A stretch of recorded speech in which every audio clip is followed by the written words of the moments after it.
All right, Phil, what do you reckon we start? Okay. Okay, so first of all, good morning, everyone. And my name is Todd Simpson, and I'm the Marketing and Communications Coordinator here at SafeWork Laboratories. And yeah, thanks so much for being part of today's SW Labs webinar. So today you'll have the opportunity to discover some of the interesting facts around medicinal CBD oil and find out some of the changes in drug use habits during the coronavirus lockdown. So joining us today, we're lucky to have our national toxicologist, Dr. Phil Tynan. Say hey, Phil. Hello, guys. And now I'd just like to mention how the webinar will work. As you can see down the bottom, we have a chat and a Q&A function.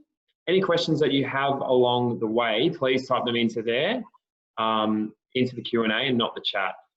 We've designated some time at the end of the webinar just to go through your questions and discuss them with you. So now to kick things off, I will bring it over to Phil, and I'll just start the slideshow for you, Phil. Okay, well, today's talk, as stated, will deal with CBD oil and medical cannabis, as well as the impact of the coronavirus lockdown on drug use. First slide, please. Next slide. Okay. Now, there are two types of receptors for cannabis. There's the CB1 receptor, which is mostly in the brain, with the body as well, but it's, in number terms, it's mostly in the brain. And then there's the CB2 receptor, which is in the brain, but it's also quite widespread in actual mass terms. Now, THC is the active ingredient of cannabis, and it binds CB1 receptors in the brain, triggering a release of dopamine, which is the brain's reward chemical. And that gives rise to the high and to the performance impairment associated with the use of cannabis. CB2 receptors, on the other hand, when they're bound, they don't trigger a dopamine release. And what they do is they reduce inflammation, they reduce nausea, and they reduce neuropathic pain because they're primarily in the immune system and in the peripheral nerve terminals. Next slide, please. So what's CBD? CBD basically isn't psychotropic. It does relieve anxiety, but it's largely by making you feel better. It's antiemetic, so it's an anti-nausea agent. It's a pretty good anti-inflammatory agent. It appears to be an anti-epileptic, anti-seizure agent. It may be an analgesic, but we're not entirely certain about that. It certainly makes people feel better, but whether that's true analgesia is still up to the experts. We do know, however, that's very well tolerated even at high doses, up to 300 milligrams a day for 6 months continuous, or 5 times as much for 4 weeks, and there are no bad side effects. Now, if you take CBD oil alone, only as CBD oil and nothing else, it doesn't have any impairing effect, and it doesn't increase your workplace OH&S safety risk at all. This is Bergamaschi's work, which has been repeated since 2011. However, there's a big caveat there. It will amplify the effects of any other sedative a person is taking, whether it's benzo sleeping pills, the Z drugs, or even just alcohol. And so alone, CBD is fine, but when you take it with other things, it can be a problem. Contraindications, well, obviously, you're not going to take it if you're pregnant or you're breastfeeding. It worsens Parkinson's disease. If you've got liver disease, you'd need to lower your dose.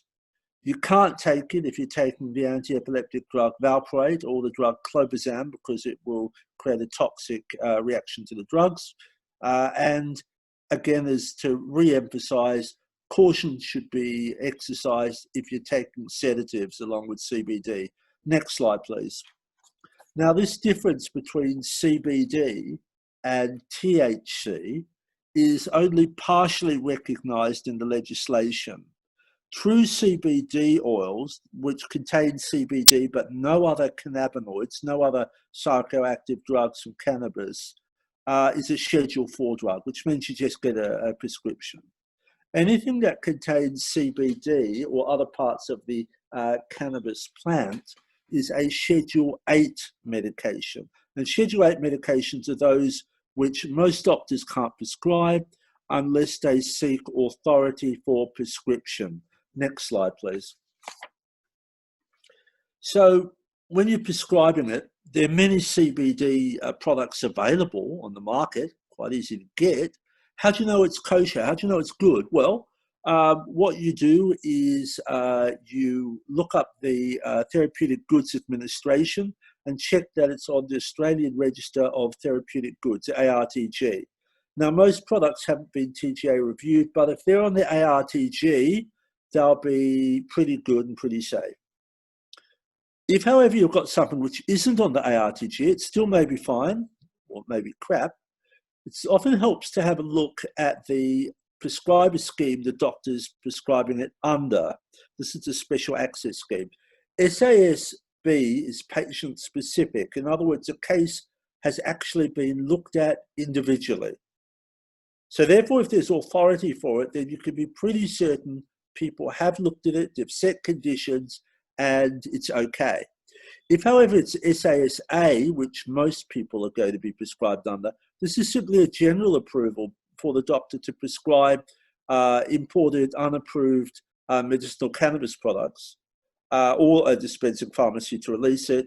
And it's really up to the doctor or pharmacist to determine whether or not it's safe. Todd, can I get you to click the other part of the slide, please?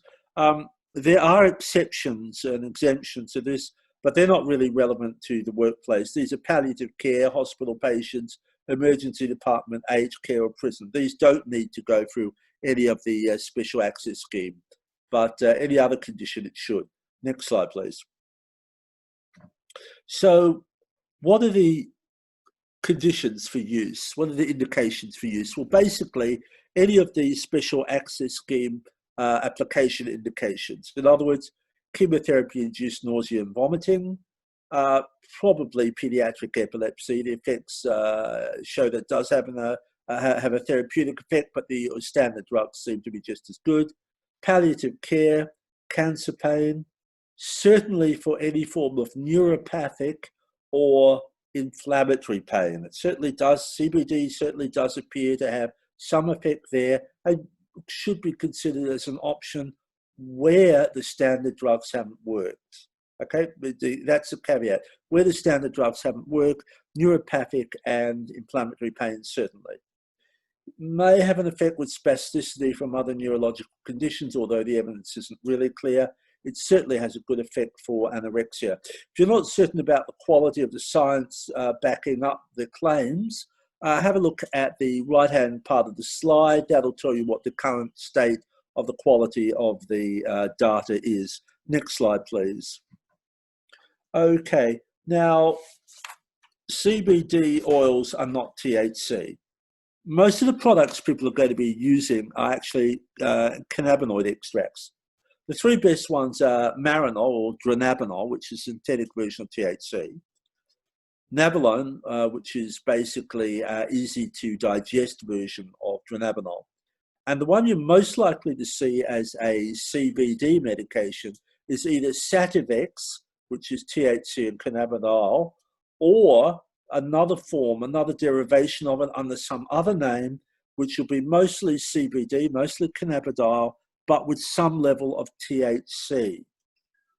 Now just be careful about that, because the more THC, the more side effects you're going to get.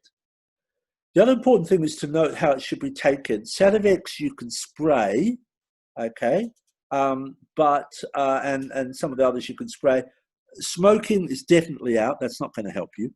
Vaping really isn't all that good. There's less medical risk than smoking, but you still have increased airway disease problems. And the only reason anyone would vape it would be to take the effects and have the onset sooner.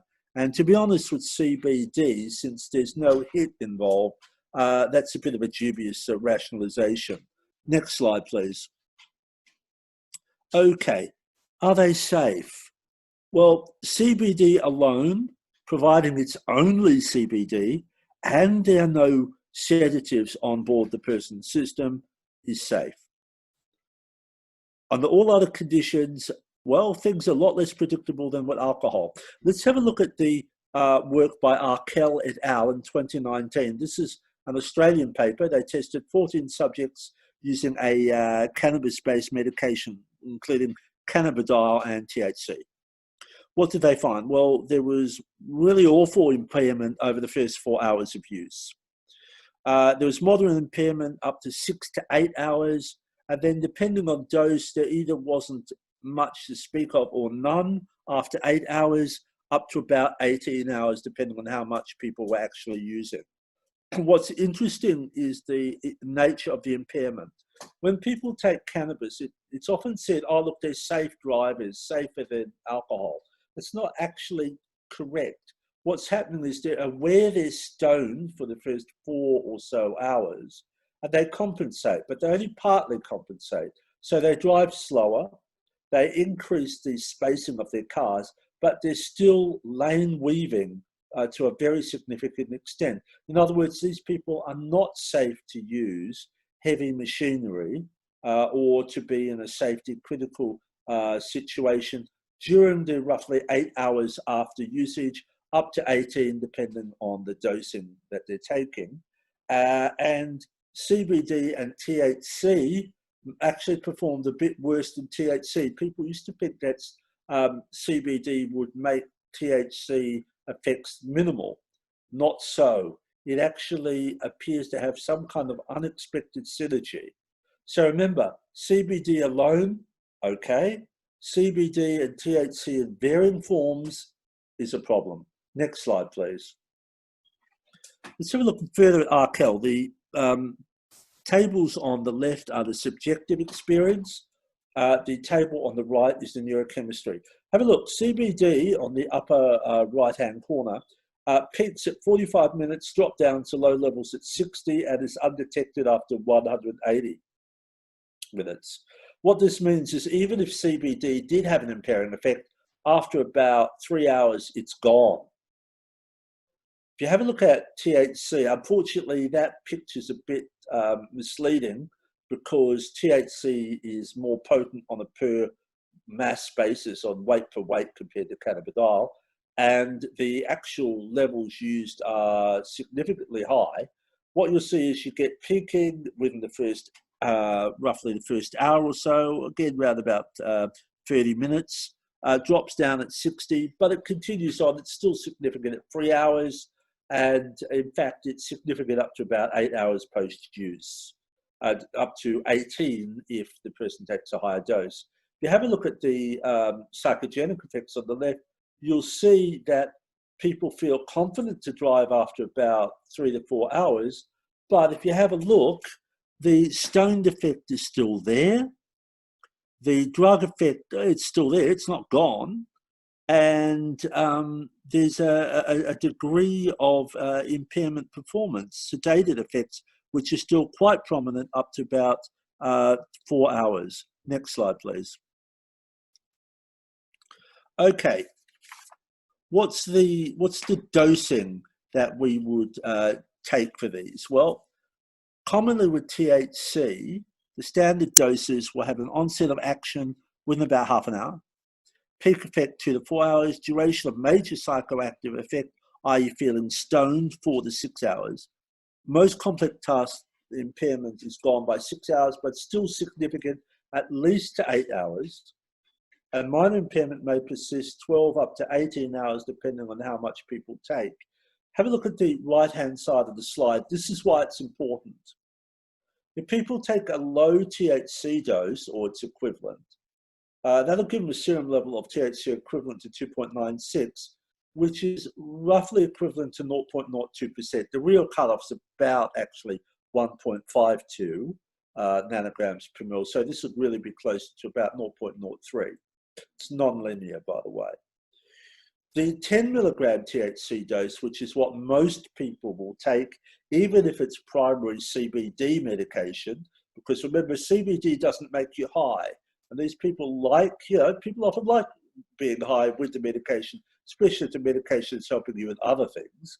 What will happen is people will take 10 milligram doses, and this will be equivalent to a BAC, a BAL of 0.05, and this will persist for more than 8 hours. This is why high dosing can be a problem with any of the drugs which do contain even some THC. Next slide, please. Okay, what's the legislative situation? Well, I think if I said dog's dinner, you might get the idea. What's happened is that it's a real mess still. In New South Wales, well, for once, our government actually showed some brains, and we're the first state to state that you can lawfully drive taking cannabis medication so long as they're not impaired. But this puts a burden on the GP or the prescribing doctor to demonstrate that they are not impaired. The other states are beginning to follow suit with this as well, including Victoria. The trouble is, the Road Transport Act of 2013 in New South Wales and I emphasise that, all the other legislation in the other states and territories which are consistent with this, and they are, all state that if you have detectable cannabis, you cannot drive. Okay, so what does that mean? If you take true CBD oils, and if it's actually a true CBD oil and not one of the bullshit products which are basically sold as CBD oils by, Shonky Supplies Limited, and actually have THC in them, or they're just simple cannabis extracts in coconut oil. If it's true CBD oil, it won't be detected, you're safe. Provided, of course, you don't take any sedatives with it, in which case you will have a sedative effect. For THC medications, or anything containing THC, you have a problem. If you're tested by urine, it's detectable up to 72 hours. That's pretty pointless because it doesn't correlate with impairment. The impairment effect would be somewhere between 8 to 18, even 24 hours, depending on dose. The best way to determine if they're unaffected is to have a look at the oral fluid THC level. If the oral fluid THC is positive, they are affected. They may not feel stoned. Well, great, they may not feel stoned. That doesn't mean their complex task performance is normal. Okay, so the fact they don't feel stoned just simply means the jollies are gone, but the impairment is still there. If, however, the oral fluid test is negative, then effectively they're safe, okay? But oral fluid, not urine. Next slide, please. So what are we going to do in the future about this? Well, Phillips et al. Did a meta-analysis in 2015, a huge, excruciatingly boring paper. And what they found was that coupling everyone's studies together, a THC level of 3.8 nanograms per mil is associated with complex task performance, which, because you compare apples to the oranges, so it's a bit hard to exactly make it equivalent, but it appears to be roughly equivalent to 0.05. So therefore, with all the complexities involved, Canada and the US states of Washington and Colorado adopted a policy whereby serum THC threshold of 5 nanograms per mil, which I think is a bit high, because that would be a level more equivalent to 0.055 rather than 0.05, basically said that if you've got a level of 5 nanograms per mil of serum THC or above, it's driving under the influence, and it's a conviction. Between 2 to 5, it's a summary offence. Todd, can I get you to click on a bit further? So this is a little bit problematic for 2 reasons. One more click, please.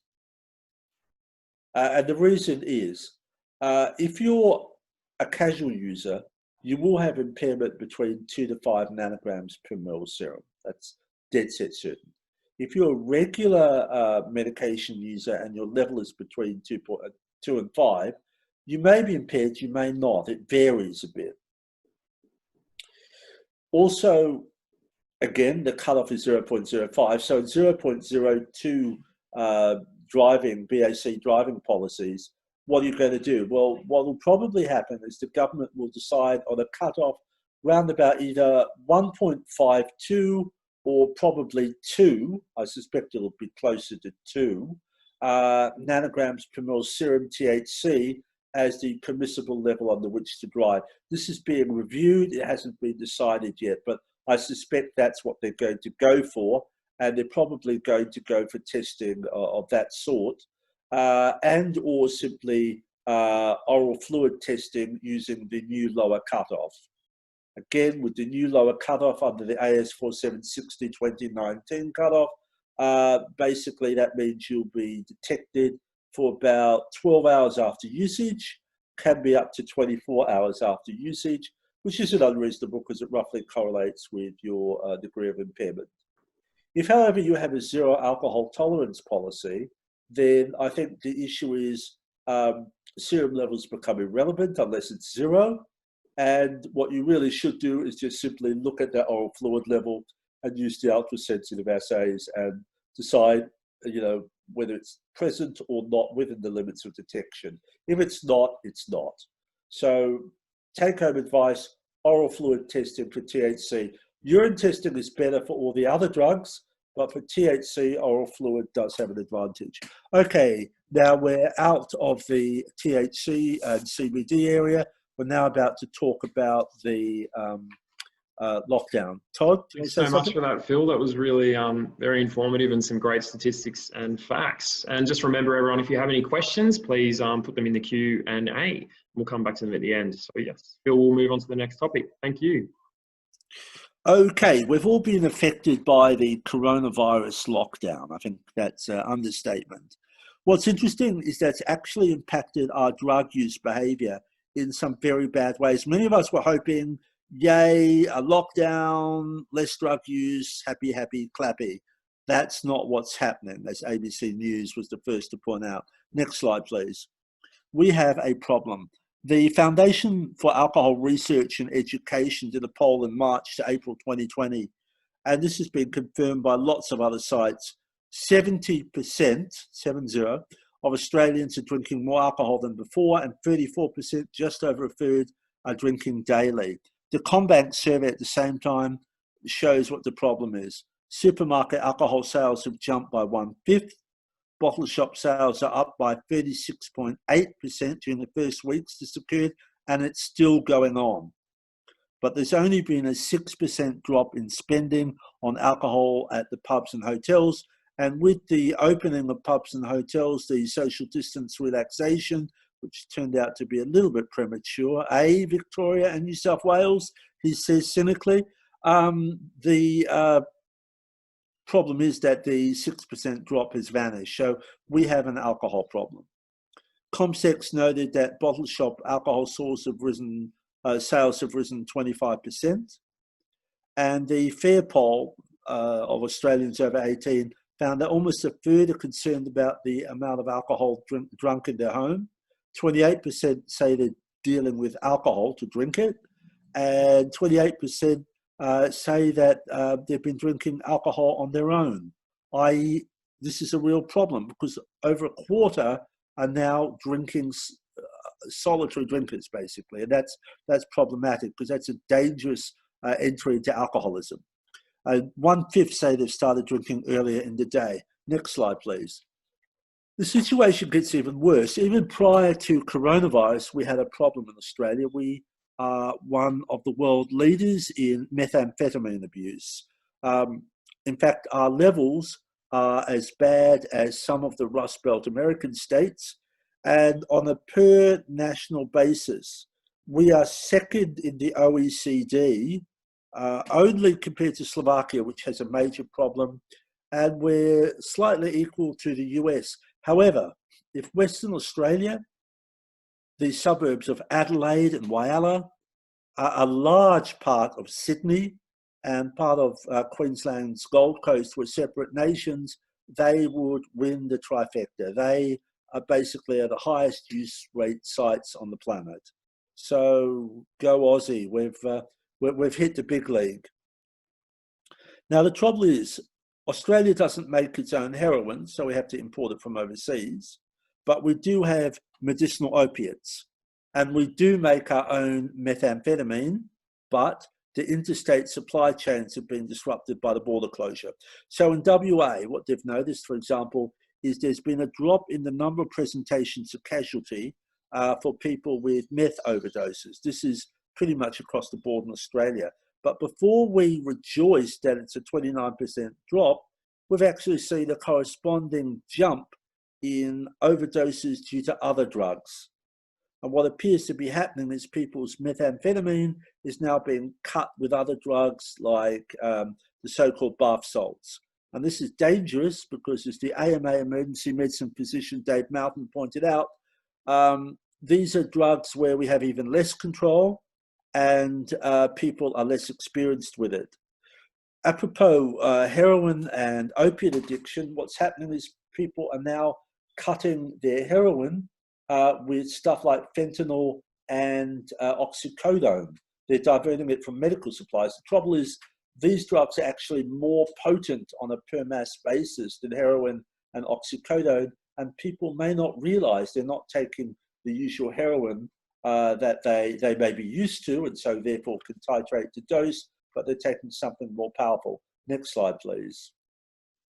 Okay, so if this is true, if this prediction is correct, then you would expect, since people are under a lot of stress, that they would be basically reflected in problems with workplace accidents and injury. However, the workplace attendance has declined very substantially, of course, because most people are working from home. So initially everyone predicted, oh, the levels are going to drop statistically very significantly. Guess what? They didn't. The figures on the center are the figures from 2019 up to the 21st of May. The figures on the right are the figures from this year up to 21st of May. We had 80 deaths at work with full attendance in 2019. With only partial attendance and a major drop in workplace attendance, we have 76. Correcting for the number of people at the workplace, we are actually doing worse than last year. What's happened? There's a drop in the number of accidents and mortalities in the transport industry. Well, that's not surprising because there's less transport. However, there's a 2.7-fold jump in deaths in manufacturing, almost threefold. That's really stunning. There's been a doubling of the number of deaths in mining.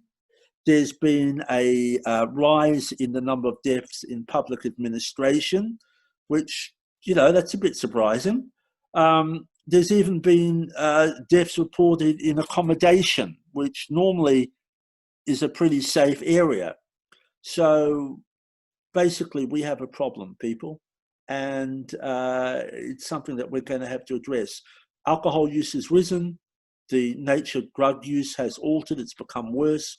As you remember from our last webinar, US studies have shown that once you've got a drug testing regime, drug use rates drop. But when you stop testing, people use that as view it as a drug testing holiday, and use rates jump up very high indeed, and that's what we're seeing. We've actually seen a rise in the number of call-outs to SWL to test post-incident, and that's not what we initially predicted. Okay, guys, questions? Fantastic. Thanks so much for that, Phil. That was really, really informative. So we'll head to some questions. We've got one from Rob who says, are you going to share the slides? Yes, we are going to share the slides. Yeah, they're awful, but if you want them made, they make really good dartboards if you print them up and then throw darts at them. No, Rob, we're actually going to upload this video on YouTube, so you'll definitely be able to look at it later, and I'll email out the link to the video. Does anyone else have any questions? Please feel free. We've got a little bit of time if anyone else wants to answer any questions. I think one of the things that we should take and bear in mind is to be really careful about the CBD medications, to make sure that they actually are what they're being sold as. Some of them are fair dinkum, and they may or may not have been assayed by the ARTG and the Australian Register of Therapeutic Goods, but a lot of them aren't. And that's why I suggest you always check under what conditions was the authority to prescribe granted, and have a look at what the person's taking. Is there any THC present? Even if it's overwhelmingly CBD, is there any THC present? And don't be taken in by the early propaganda where we all thought, and we did, you know, that science is a self-correcting mechanism. It's not a matter of, I believe in science, is, you know, I accept science, I analyze it, and I look at it. So ask yourself, what does the current science say? And the current science says that CBD with THC is not safer than THC alone. It's at least as bad. Okay, we don't know exactly why, but it's at least as bad. So always bear that in mind. Ideally, if a person's going to take CBD medication, it must be CBD only. If for whatever reason they need to take cannabis type medications, they should take them at night before sleeping.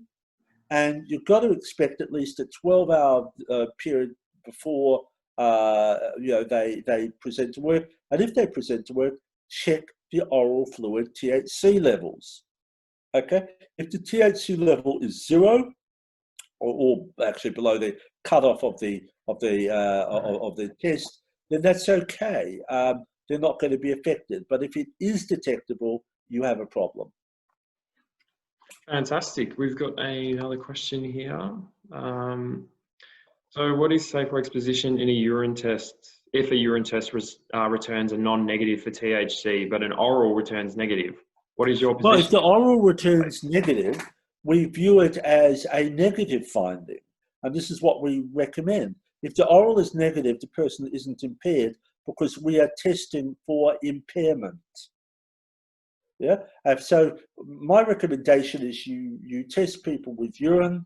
If it comes out positive in the urine for THC, you then do a spot check of the THC on oral fluid. If the oral fluid comes out negative, then it's a negative. And you just simply say, all right, it's a negative. It's as if you had a urine result which is non-negative and you send it to the lab and it turns out to be, just a cross reaction with some other thing they've taken or something in their diet, for example.